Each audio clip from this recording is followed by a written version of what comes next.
Balitang NBA mga kabasketball.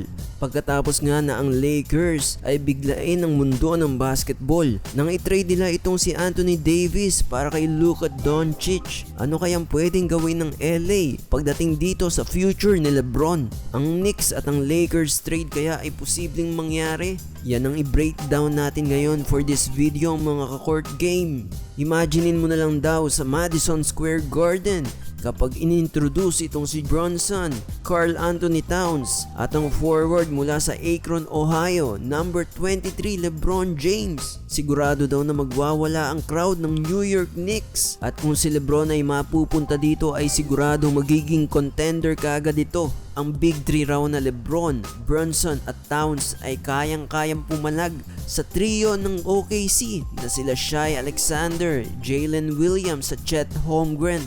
At huwag rin natin kalimutan mga ka-court game itong nagawa ni LeBron sa kanyang career dahil itong si LeBron ay naipanalo niya ang lahat ng team na napuntahan niya. Mapa Cleveland, Miami o Los Angeles, lahat yan napag-champion ni LeBron.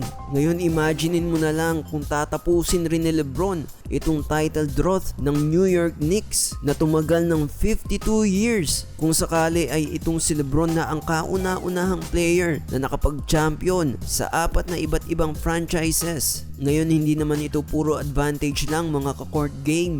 May mga risk din na nakaugnay dito. Unang-una sa lahat ay itong si LeBron ay medyo may kalakihan nga ang salary. $52.6 million ngayong season. Ngayon kung makikipag-trade ang Knicks para sa kanya ay kailangan nilang tapatan yung pera na yon. Ibig sabihin ay kailangan nilang pakawalan yung mga major pieces nila katulad ni OG Anunoby, Josh Hart at Robinson. Lahat ng mga players na nabanggit ay critical para sa team ng New York. Sa depensa, sa chemistry, pati na rin sa rim protection. Isa pang bagay dyan mga kabasketball, itong si LeBron ay magfo 41 years old na ngayong December. Bagamat malakas pa rin itong si LeBron at superstar pa rin ang galawan, ay hindi raw matatalo ang father time. Ngayon ang tanong hanggang kailan kaya mapapanatili ni LeBron ang all-star level niya na paglalaro ngayong hindi na nga siya pabata. Isa pang bagay ulit dito mga ka-court game ay yung kontrata nito ni LBJ. 1 taon na lang ang guaranteed sa kontrata niya. Pagkatapos nito ay free agent na itong si LeBron James.